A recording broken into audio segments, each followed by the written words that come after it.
Wema wako si kwa wakati wa furaha tu, wema wako pia wakati hata wa machozi.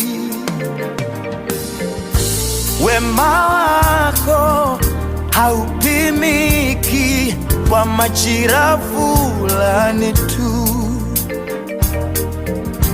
Wema wako ni kila wakati na kila nyakati.